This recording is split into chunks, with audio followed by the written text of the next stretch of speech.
Hey everybody, it's John at National Sports Entertainment, and I wanted to go into, now that we had some time, today's football schedule, how we did.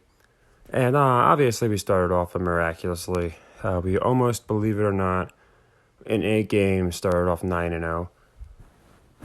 And the reason is we had, if you saw my last couple videos, we hit every game, and then on the Jets game, originally we got the Dolphins +1. And then, as I thought, the line just shifted and shifted and shifted until they were -3.5. And I had a feeling that the Steelers were going to get in. So we wound up making the Steelers a leg 3. And the Jets-Dolphins basically it just washed out since we had even action on both sides. But what's funny is we almost caught both lines. If it wasn't for the last play safety, it would have been 11-8. So the Jets would have covered the 3.5 and the Dolphins, but that's fine. It was essentially 7-0-1. This one wound up pushing for me, but it gave us a nice buffer going into 4. We essentially split the 4s, which is fine. I'll take that, especially after a good start. As you know, my goal is not to go 14-2, 13-3. It's nice when we do. It is nice when we are 70-80%, correct, but the goal is knowing that we're going to have days where we go under 50%, and if we do everything correctly, then we're going to profit. So we did well. We got the Niners. Very interesting trend with most of the playoff teams. They just looked decisively better. Chiefs, Niners, Eagles, they kind of slowed down, but Eagles did it, and Bengals did it. We had it with a lot of playoff teams. Only a couple didn't look really well. And Packers, if you've been following since the old channel, then you know us and Aaron Rodgers. I finally gave him a chance.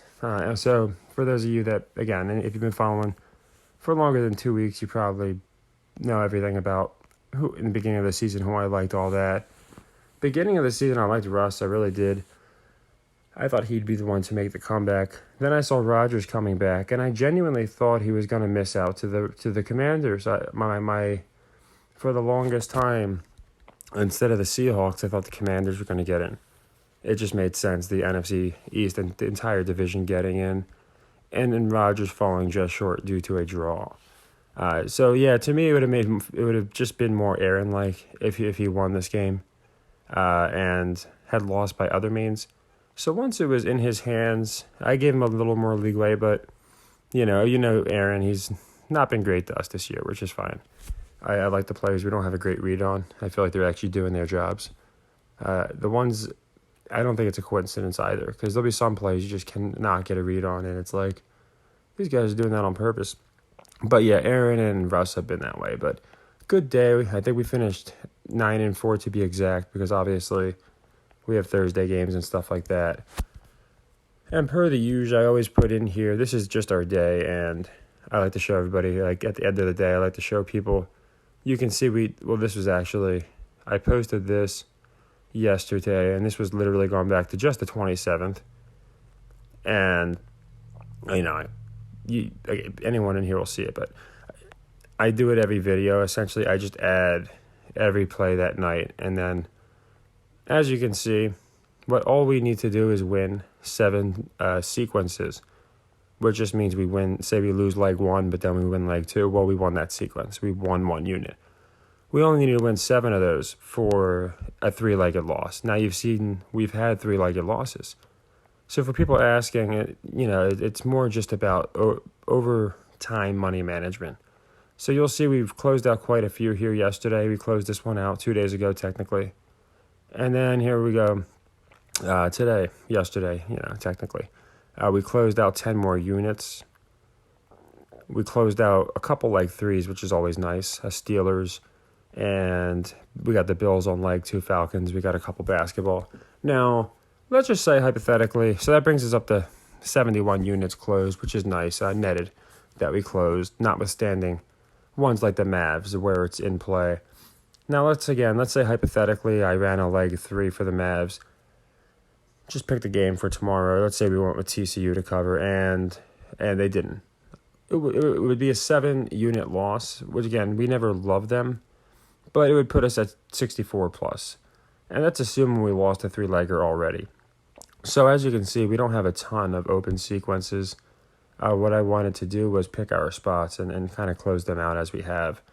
So that's why I wanted to just show you guys that because, yeah, it's like I got a lot of people saying like, man, awesome day, we killed it.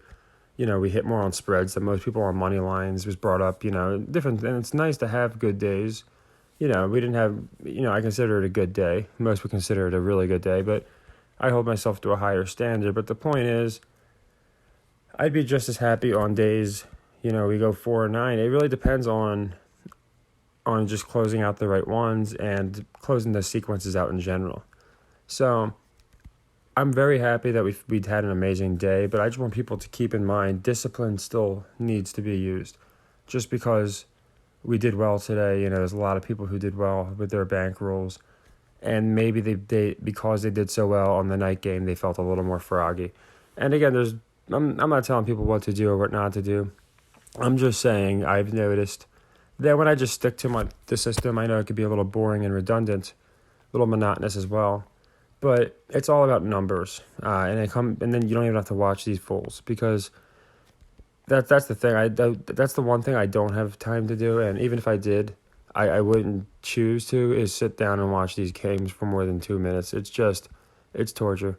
I watch wrestling because I respect wrestlers. They actually, a lot of times when they get injured, they're actual injuries. I've noticed, like they'll tear something, like they'll tear their pack off their chest, like things like that. So I actually always respect the wrestlers more, and I think that's why we are more over the target with the narratives. Just because I feel like the NFL, NBA, they're wannabe wrestlers. And there's actually a pretty cool documentary on.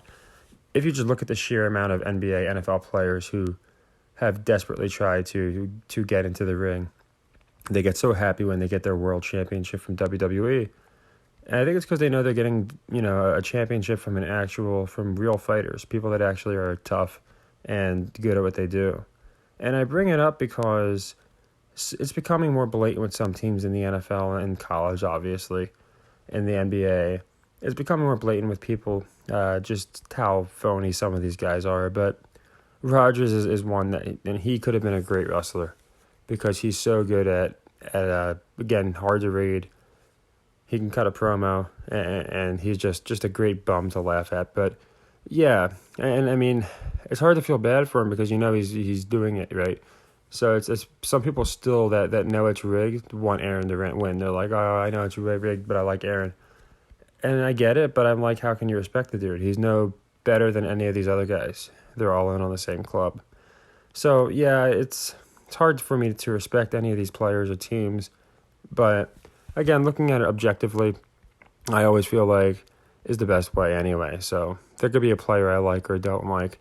I still just try and avoid that. And that's what I was saying before. There are games where Vegas knows the public's going to take a team that they want to win. It's just that simple. So a lot of people wanted the Packers to win, and a lot of people are going to put money on them, hoping they win, not because they think they're going to win. So a lot goes into it, but I do think it's a typical narrative with Aaron here, just falling short. He makes a deep run. This time it wasn't in the playoffs, but he does something, and usually he just falls short in a game. Here he just fell short for the season, but it's just an interesting narrative they kept up. Pittsburgh, that one was an interesting one just because, man, was that a dagger to their fans. I feel bad for anybody that's a fan of the Steelers and thinks this is real because they made sure they got ahead early enough to watch the Dolphins sink their dreams. So I found that interesting. But, yeah, I did think the Pittsburgh was going to get that 7th spot. I thought it would have made more sense to go Pittsburgh-Buffalo. So we'll see what they do with Tua versus them. Like I said a million times, I'm pretty sure in this case it'll be Von Wagner. We'll just come blindside him, and he'll be stretched off the field, and then they'll compare it to DeMar Hamlin or some bullshit like that when one's an injury and one's an illness. But that's just my guess. I brought up 3 times. We predicted when this man got fake injured the first time, and it was so obvious. If you watch the video, I don't know how other people haven't picked up on this, but if you watch the video, when he goes down, he just slams his helmet into the ground. So, it's not something that It's as a wrestling fan, you can see when people oversell injuries, and this man had him grabbed by his legs. It was not enough force to slam him back hard enough, and I'm gonna try and find that video. It was like the game of they were talking about it, and I had a feeling he was gonna get quote concussed that game, and yeah, he concussed himself or made it look like he was concussed because he just slams his head back. But the reason I bring that up is the Tua injury narrative is now in play, which is fine. Von Miller is probably, if he might be out for the season, so it'll be somebody else. But the Bills are a great candidate to flatten this man and then have them talking about him, Hamlin, and other players who have had issues this season. And then they'll talk about change in the league. The NFLPA is already involved. But yeah, so I'm just looking at some narratives going into the playoffs. I don't think it's going to be anything crazy. On the AFC side, like I said with Tua, I do expect them to really push the Tua concussion. And on the NFC side, it'll be interesting. Are they going to? I do think Seattle's a little more believable, to be honest, than Green Bay, just because they're more of a gritty team. So that I could see them. I think that the public could see them, not 70% of the time, but just maybe on a fluke. The public could see Seattle beating San Francisco, beating Washington, because in my opinion, they've played such a gritty game this year. Now, that being said, I'm pretty sure they're going to be very early casualties, but it's not like they're a team like Detroit, where nobody's even going to give them a chance in the first round. I think that they're equivalent to the Jags, where you might get some money on them. So we'll go into that. We'll go into TCU, but like I said, great day. NBA, we got the Wolves, we got the Heat. The Heat was nice to get them for a change. Usually they clip us, but we wound up getting the clip. Mavericks, again, they, just bad against the spread, so I have no problem taking them. I'll take them again. There's no issue with that. But most importantly, we have almost every sequence closed. I've been slowly closing our sequences. As I went through them all, you can see there's a ton that we have play, so I always try and close them. I got confused. I don't know if you're talking about I'm guessing you might be talking about one of the Steelers-Dolphins games or something of that nature. I'll see it in a second. But, yeah, they were acting very strange with those games. It was almost like they wanted people to know these games were connected. It was 6-6. Of course, the Jets-Dolphins for a while, 6-6. And, again, they let the Steelers basically win early enough to just watch these other teams. And what a sad way for them to lose. But, that's why they do it. The Seahawks, it was the opposite. They let Aaron fall just short like I had gone over. So it's sad, but that's just what they do. But yeah, really good day, and I just want to keep it going. I can't wait till we're officially at 100 just because, again, we were yanked, and a lot of people would have let that stop them, and we're not. If you've seen my videos, any of them, then we're not just going to let any one thing, especially something like being ripped on Christmas, just because we are actually offering something of value. And, of course, Vegas doesn't want that. We're not going to let that stop us. So ever since that, the Discord's grown. We've grown faster than the first time, and I can't thank you guys enough. It's the thing that's not only kept me going, but it's rejuvenated me to a way where I just want to, make the best videos I can and kill it every week, just like this week. Of course, it'd be great to win every game, but that is never going to happen. But that is why I play spreads. You can see with the Packers, if one were to try and win one unit on that money, playing the money line, you're putting out so much juice. So, and I think Vegas knows that as well, that a lot of people, they just want to play money lines, either to get the upset or because they know a team's going to win. They don't feel like messing around with the numbers. So I exclusively stick to spreads, which I understand, can be tougher to pick, especially when we have narratives. But it's kind of the reason I like them. Like the Steelers, for example, my narrative was they were going to have them get in the playoffs, do really well, finish the season well because of DeMar and because of Franco. But we still had the metrics working for us as well. So even if that didn't work out, they didn't get in the playoffs, other things like Tomlin remaining where he hasn't had a losing season, things like that, so we still had to fall back on. So I think a lot of people are messaging me that they understand now, like why I pick certain games, and it just makes sense. Houston, I'm not gonna lie, I told you guys I picked that one because of the numbers. Whenever they can get a 3-1-3, they will get it in there somehow, some way. It's not a coincidence. And they love their palindromes is all I can say. And I don't go deep into the numerology, but I will notice if they have an opportunity to get a palindrome or to get a pie like we have with Chicago, they will do it every single time. It's just something they love to do. So yeah, we'll be going into the playoff matchups. That's going to be fun because we got, like I said, some interesting playoff matchups. Some ones we haven't seen in a little bit. So I think it'll be interesting to see how it turns out. And if it's going to be as obvious as we think it is, with Hamlin being injured, I'm wondering if the Bills are really going to be that obvious. I will say with Tampa winning at home, I'm like, okay, this should wake up about everybody. And then we had the Rams win at home in Hollywood, and then I thought there's no way they can one up themselves. And when again, the Niners, the comeback story, Mr. Comeback Story, that happened, I said, oh, they're going to one up themselves. And then they did it again here, it seems like, with Buffalo. So Buffalo, San Francisco is looking very, very appealing. I think it's also a fresh matchup, but we'll have to look into it and see what happens there.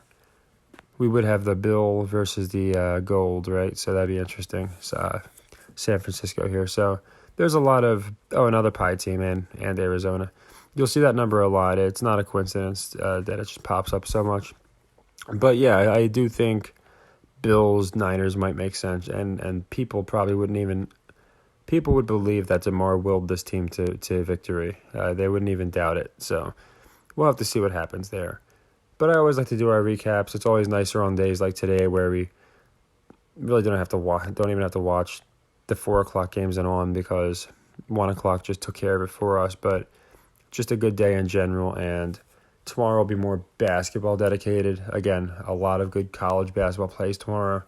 That's our best metric, and it's just because there's so many good against the spread metrics available. So I expect to have about at least a handful of college plays out, probably two, and we'll be playing the NBA, and I'll have a video out for TCU as well. So take care, everybody. Everyone that's been following, whether you've been robining the picks, whether you've been just tailing the system, however you've been doing it, thank you, and an awesome job, because it's great to just, again, this is a movement where we're here to help each other out, and it's great seeing all the love in the comments and people to each other too that are doing well, and in the Discord, it's just really good to see. So I expect to keep winning like we have been, and I'll definitely have TCU out. I see that one's tomorrow night, and for everyone that again has been making us just bounce back faster than we even did the first time, I genuinely appreciate it, and we'll just keep winning because it's easy to want to chase things like that.